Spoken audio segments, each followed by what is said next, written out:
바쁘게 해야 할 일들을 하다 보면 어느덧 밤이 오죠. 혼자 견디는 이 시간이 한숨으로만 가득 찰 때 당신의 밤에 당신의 삶에 숨을 불어넣는 여기는 한숨 라디오.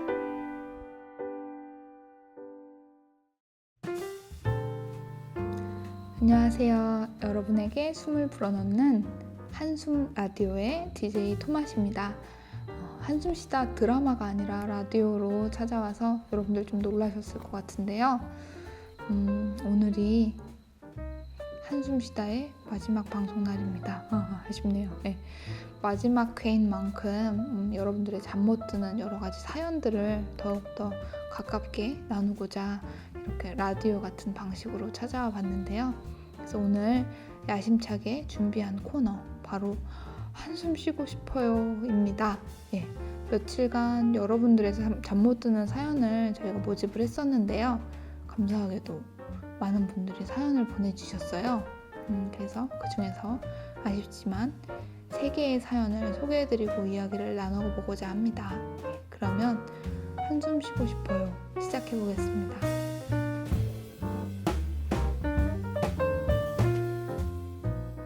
첫 번째 사연입니다.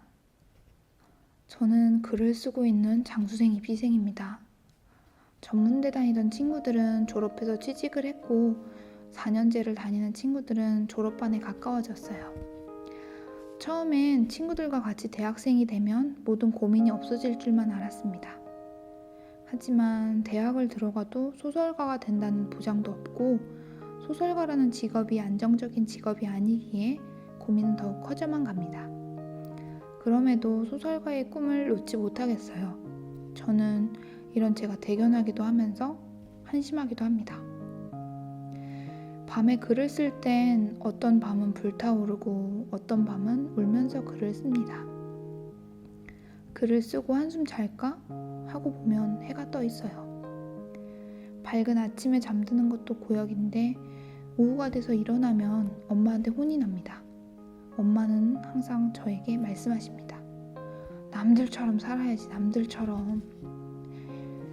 잠이 오지 않는 매일 밤 남들처럼 사는 것이 뭘까 하고 생각합니다. 생각할 시간에 잠들면 남들이 될 수 있을까? 누군가에게는 나도 남일 텐데.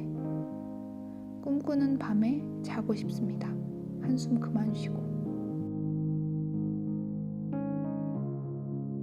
소설가가 꿈이신데 가족들에게서는 남들처럼 해야지라는 말을 들으면서 남들처럼 살아야 되나? 그런 생각도 하시고 그러는 사연을 받았는데요. 제가 드리고 싶은 조언은 이렇습니다. 소설가가 꿈이라고 하셨잖아요.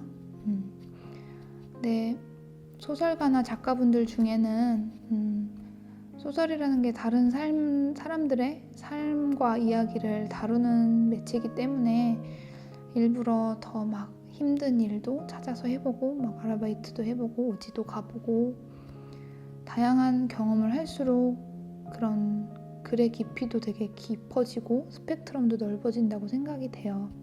근데 지금 일단은 하고 싶은 게 너무 크시다 보니까 주변에서 하라고 하는 거, 해야 한다고 말하는 거를 일단은 좀 부정적으로 생각하고 계시는 느낌이 조금 그래서 전해지고 있거든요. 근데 삶이 등산이라고 쳤을 때 소설가라는 목표가 산의 정상이라고 쳤으면 중간에 언덕이나 돌을 밟지 않고서는 정상으로 가기가 힘든 것 같아요. 그래서 그런 되게 내가 이걸 대체 지금 왜 해야 되지? 라고 싶은 경험들이나 것들이 나중에는 그 목표를 이루기 위한 비료나 양분이 될 수 있다고 생각을 하거든요. 그렇기 때문에 어머니나 주변에서 넌 이거를 일단 해야지라고 하는 것들을 너무 부정적으로 생각은 안 하시는 게 목표를 이룰 때 더 도움이 될 수도 있을 것 같아요. 왜냐하면은 그냥 당장 막 글만 쓰고 싶어라고 하는 것보다 내가 뭔가 해야 될 것들을 조금 더 갖춰놓으면은 그 길로 나아갈 수 있는 기회나 발판이 더 확장된다고 생각이 되거든요. 그렇기 때문에 너무 부정적으로 생각하지 않으시고, 하고 싶은 것도 중요하지만 어느 순간 해야 되는 거를 같이 할 때 하고 싶은 거를 이루기가 더 쉬워진다는 거, 그것만 조금 유념하시면은 더 소설가라는 꿈이 가까워지지 않을까, 그렇게 생각을 합니다. 네. 두 번째 사연입니다. 요즘 밤을 새는 일이 늘어났습니다. 침대에 누워 눈을 감아도 잠이 오지 않습니다. 이제는 잠에 들려고 하는 시간이 두렵기까지 합니다. 얼마 전 고등학교 문제로 부모님에게 그림 그리는 것을 그 무엇보다 좋아한다고 말씀드렸습니다. 그리고 옛날부터 지금까지 그림, 쉬는 날, 틈이 날 때마다 그림을 보여드렸습니다. 하지만 부모님은 저의 그림을 쓰레기라 칭하시며 저를 하찮게 보셨고 저에게 입시 공부를 강요하셨습니다. 제가 어렸을 때부터 꿈꿔왔던 것이 모두 부정당한 기분이었습니다. 부모님께 저의 열정과 그저 잠시뿐인 꿈이 아니었다는 것을 보여드리면 인정해 주실 거라 믿었었는데 제 착각이었어요. 그날 이후 전 끝없이 자기 혐오를 하기 시작했습니다. 매일 밤 난 왜 이걸 그리고 있지? 내가 연필을 잡아야 하는 이유가 뭐지? 어차피 그려봤자 쓰레기 취급 당하는데 뭐. 내가 그림 그리는 재능 말고 다른 것에 재능이 있었다면 나는 더 나은 삶을 살았을까? 죽고 싶다. 아무것도 하기 싫어. 라는 생각이 끊임없이 들어 잠을 이루지 못합니다. 그렇게 스스로 상처 입힌다는 것을 깨달았을 땐 이미 제 모습은 낫지 않은 상처에 진물이나 물집이 잡힌 상태였습니다. 이 어려움을 극복해야 된다고 생각하면서도 아픔을 느끼면서 이겨낼 생각을 하지 않은 제 자신의 나태함에 다시금 제 자신이 싫어지게 됩니다. 저는 이런 저에게 상냥한 손을 건네주길 원하는 건지도 모릅니다. 하지만 그것만큼 헛된 망상도 없겠죠. 상처투성이인 제 자신을 일으킬 수 있는 사람은 저 하나뿐이니까요. 언젠가 제가 정신적 자해를 멈추었을 때 거울 속 제 자신이 한 걸음 성장할 수 있다면 이런 고통도 쓰게만 생각하면 안 되겠지만 지금 제 자신이 너무 힘이 들고 지칩니다. 오늘 밤은 눈을 붙일 수 있었으면 좋겠네요. 그림을 너무 하고 싶지만 부모님의 반대 때문에 되게 자기 혐오에 빠지신 중학생분 맞으시죠? 네, 사연을 들었는데요. 제가 아무래도 그림을 그리고 그런 입시를 치러왔고 그런 쪽에 있는 사람으로서 오늘 이번 사연은 마냥 막 환상적이고 긍정적이고 막 희망적인 이야기보다는 좀 더 현실적인 상담과 조언을 해드릴게요. 그림이 좋다고 하셨죠? 그러면은 그냥 그림을 더 그리셔야 돼요. 네. 부모님이 싫다고 하셨다고 해서 그것 때문에 내가 왜 그림을 그리고 있지가 흔들릴 정도시면은 아직은 그림을 그렇게 좋아하는 건지 스스로에게 자문자답을 하셔야 될 정도라고 생각을 하거든요. 진짜 그림이 좋고 계속 하고 싶으시다면은 주변에서 너 되게 쓰레기같이 못 그려 라든지 넌 재능 없어 너 그만해 라고 말을 해도 남들이 뭐라 하든 나는 그림이 너무 좋은데 그림 그릴 때 나 너무 행복하고 기분이 좋은데 이거 하고 싶은데 그냥 그 마음만 계속 갖고 그리시면 될 거예요. 막 유명해진 연예인들이나 막 어떤 분야에서 되게 특출난 재능을 보이시는 분들을 보면은 가끔 가다가 막 부모님이 되게 어려서부터 반대를 많이 하셨고 그랬는데 계속 하다 보니까 어느 순간 인정해 주셨어요 라는 그런 막 수상소감이라든지 그런 인터뷰 같은 거 하는 거를 한 번쯤은 들어보셨을 거라고 생각을 해요. 물론 부모님들은 어려서부터 그냥 자기가 키우던 어린 자녀가 스스로의 이야기를 내기 시작했을 때 그냥 너는 어려서 그런 거야 라든지 그런 생각이 있다는 것 자체를 별로 인정을 안 하시는 경우도 있고, 부모님이니까 당연히 일단은 너가 해야 될 공부를 먼저 해 라고 의뢰 말하시는 경우가 많아요. 근데 그런 거가 있더라도 자신이 정말 그림이 좋다면은 계속 그 좋아하는 거에 더 집중을 하시고 계속 하다 보면은 언젠가는 부모님도 인정을 하실 것 같아요. 그리고 그렇게 좋아하는 감정을 계속 가지고 정말 어느 순간에는 부모님이 그때 왜 내 그림 보고 쓰레기라고 했는지 알 것 같다라고 생각할 정도로 계속 그림을 그리다 보면은 뭐 며칠 전, 몇 개월 전 자기의 그림이 진짜로 되게 나 왜 이렇게 구리게 그렸지? 막 이런 생각이 들 정도가 될 때가 있거든요. 그러니까 하루하루 그렇게 흑역사를 만들다 보면은 어느 순간 자기가 그만큼 그림에 있어서도 자기의 그 마음가짐에 있어서도 정말 이 사연 속의 내용처럼 성장한 거라고 보시면 되거든요.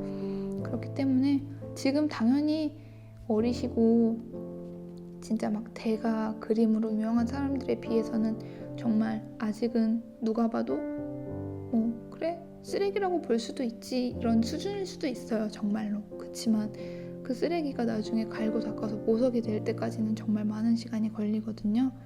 그렇기 때문에 부모님이 반대했다고 그 마음이 흔들리지 마시고 정말 좋다면 계속 하시면 언젠가는 부모님도 인정하시고 나 자신도 예전에 내가 참 많이 부족했구나 라고 느껴질 정도로 많이 성장한 거를 느끼실 수 있을 거라고 생각합니다. 응원할게요.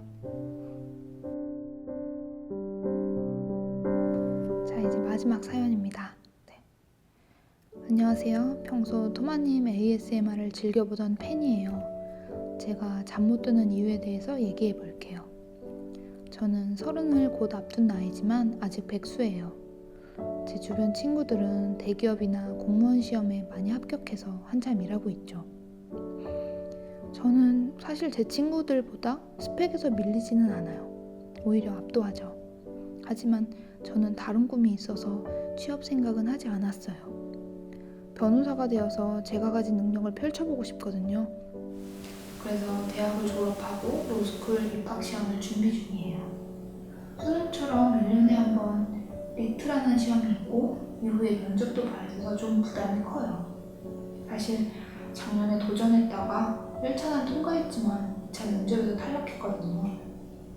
심지어 저보다 점수가 낮은 후배들이 합격하니까 심리적인 충격이 좀 컸어요. 그래도 제가 그런 건 잘 읽고 낙천적이라고도 할 수 있는 성격이라서 멘탈은 금방 추스릴 수 있었어요. 하지만 더 큰 문제가 남았어요. 저에겐 10년을 사귄 여자친구가 있어요. 고3 때부터 사귀어서 벌써 강산이 한 번 바뀔 때까지 만나고 있어요.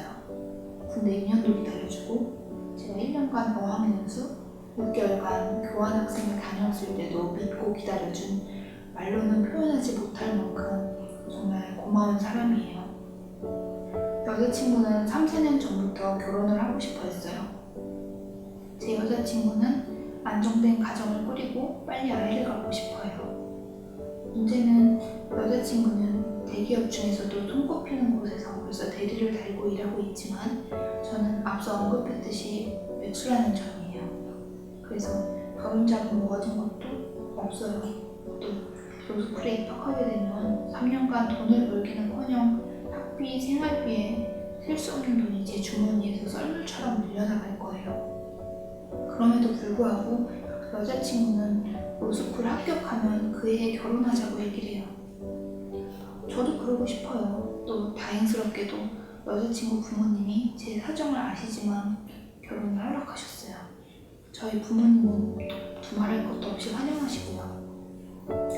하지만 만약에 떨어지면 그런 생각 때문에 잠을 자꾸 설치게 되네요. 부담도 되고 여자친구 볼 면목도 없을 것 같아요.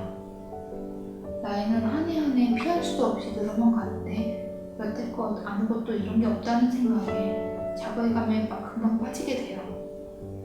시험이 얼마 안 남아서 더 열심히 해야 될 건 스스로도 알고 있는데 자꾸 손이 안 잡히네요. 그냥 후렴일 수도 있고 이 사연을 쓰면서 제 상황에 대해서 다시 객관적으로 생각해봤어요. 이거 봤으면 밥 먹고 공부해야죠. 지금 로스쿨 준비 중이시고 시험을 앞두고 계시는데 10여 년간 사귄 여자친구의 기대를 저버릴까봐 고민 중이신, 그래서 잠을 못 이루고 계시는 분의 사연을 들어봤는데요. 지금까지 세 사연들 중에서 그래도 가장 주변의 상황은 좋은 것 같아요. 좋다고 말하기는 모르겠지만 물론 나중에 말씀하셨던 대로 붙을지 말지도 아직 모르는 상황이고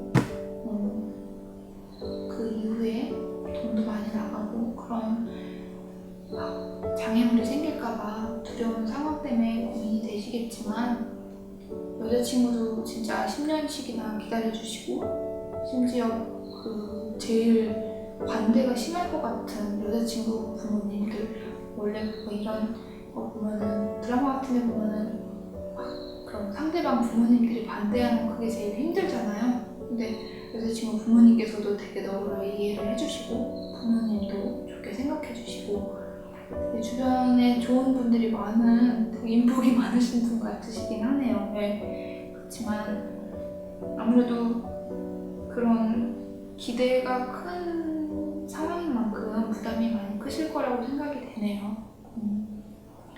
근데 제가 예전에 한번 이런 말을 들은 적이 있어요. 자동차가 되게 어두운 길을 계속 가고 있을 때 헤드라이트는 바로 앞만 비추면 된다는 말이 있어요. 물론 길이 되게 길고 길이 너무 칠흑같이 어두워도 지금 자동차도 되게 그런 여자친구라는 주변 부모님이라는 자동차를 자기가 타고 있다고 생각할 때 그 앞에 나가는 그 눈앞에 있는 상황만 집중하고 앞에 어떤 길이 나을지 두렵긴 하겠지만 당장 눈앞에 있는 거에 집중을 하면 조금씩 좋아질 거라고 생각이 되거든요. 그렇기 때문에 지금 상황에서 딱히 고민할 거라기보다는 그냥 당장 정말 해결해야 될 그 시험에 집중을 하시는 것이 뭐 당연히 집중이 안 되시겠지만 그걸 했을 때 기뻐해줄 사람들의 모습, 물론 힘들긴 하시겠지만 그런 뭐 여자친구분도 아마 그거에 합격하고 나서도 돈이 많이 나갈 거를 알고 계실 거라고 생각을 해요. 그렇지만 그럼에도 불구하고 이 사연 쓴 분을 그만큼 믿고 사랑하기 때문에 결혼하고 싶다고 말씀을 하시는 것 같거든요. 만약에 그거를 못 견딜 분 같으면은 결혼하자는 얘기도 먼저 여자 쪽에서 안 하셨을 거라고 생각이 돼요. 그러니까 정말 이렇게 믿어주는 분들이 많구나 하는 거에 되게 감사함을 느끼면서 진짜 헤드라이트가 당장 길 앞을 비추는 것처럼 당장 그 다가올 시험에 다른 고민 같은 것들 잠깐 넣어두시고 그거를 잘 이겨내야지 하고 책을 볼 때 더 집중해서 보시면은 부모님도 여자친구 부모님께서도 기분 좋은 상황이 오지 않을까 그런 생각이 드네요. 그리고 그 붙고 나서의 상황은 또 그때 가서 생각해 보시면 될 것 같아요. 만약에 붙고 나서 여자친구분이 우리 작게 시작해도 되니까, 그리고 만약에 여자친구분이 지금 대기업에 다니고 계신다고 하셨으니까 적어도 두 분이 모아서 열심히 돈 나갈 때가 많더라도 몇 시간씩 살면 잘 되지 않겠어요? 사는 게 힘들긴 하지만 이렇게 든든한 지원군이 있다고 생각하면 뭐든 해낼 수 있을 거라고 생각이 되네요. 예쁜 사랑하세요.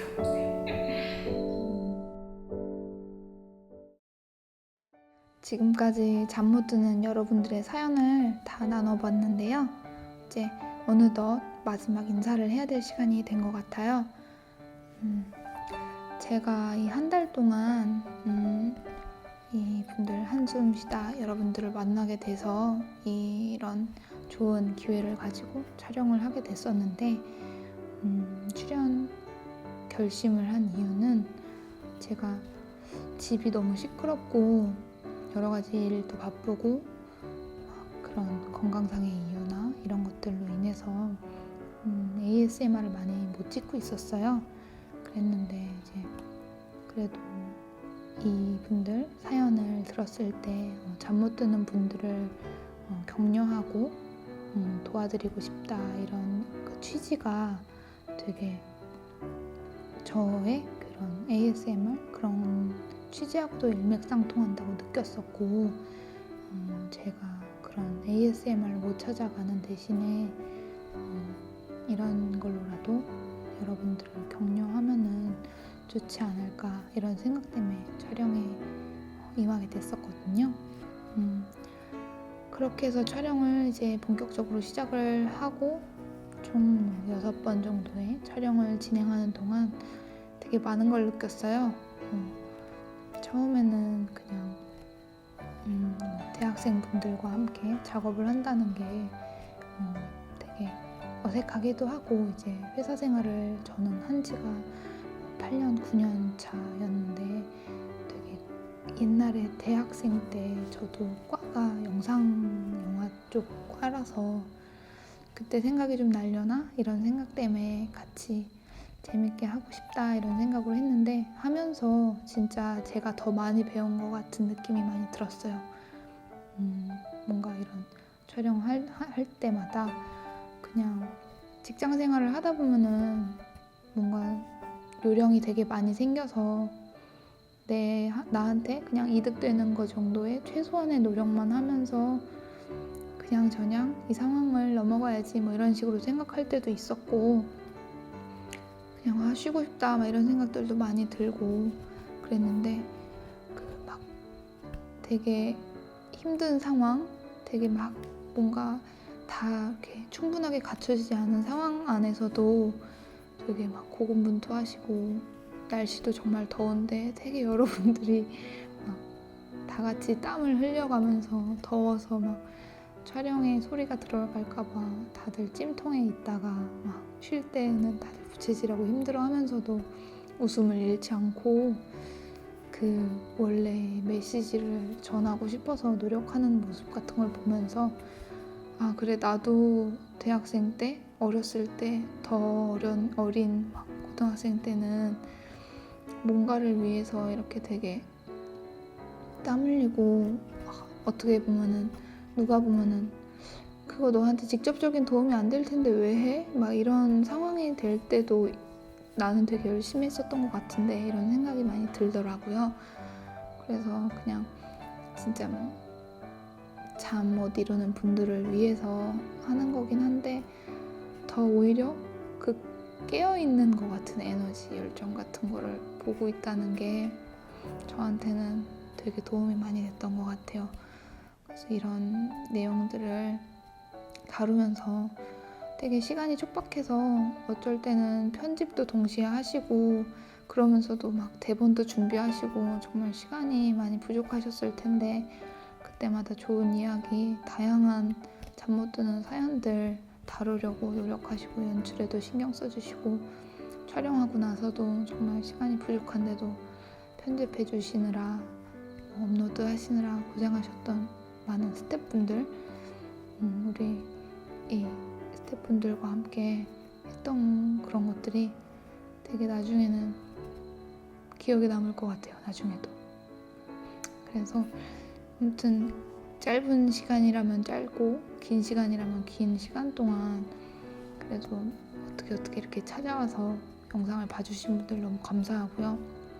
그리고 제가 지금은 아직은 항상 글을 올리긴 하는데 몇몇 분들이 그런 리플도 많이 봤어요. 왜 토마님은 그냥 하시던 거 하시지 왜 이거 뭐 원래 하시던 거 하는 게 더 나은 것 같은데요 막 이런 리플도 보긴 했거든요. 근데 제가 뭐 딴 데로 막 바꾸고 싶어서 그거를 막 구독자 수를 이용해서 어떻게 하고 싶었던 건 아니고요.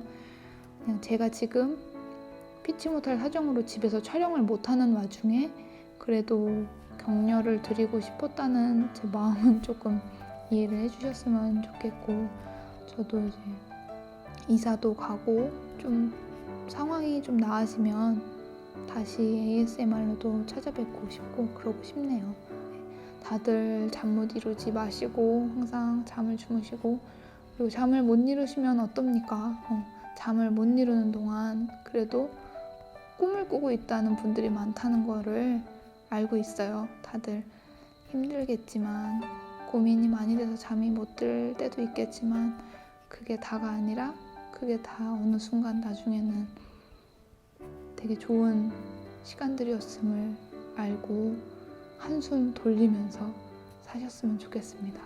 그동안 한숨 쉬다를 사랑해 주셔서 감사해요. 네, 그러면은 모두들 안녕. 그리고 깜빡했는데, 그 24 오네요 채널에서 이제 9월 달에 또 다른 차기작도 예정이 있다고 하니까 그 다음 작품들도 많이 기대를 해주시고 많이 사랑해주시면 감사할 것 같습니다. 그러면 진짜로 안녕.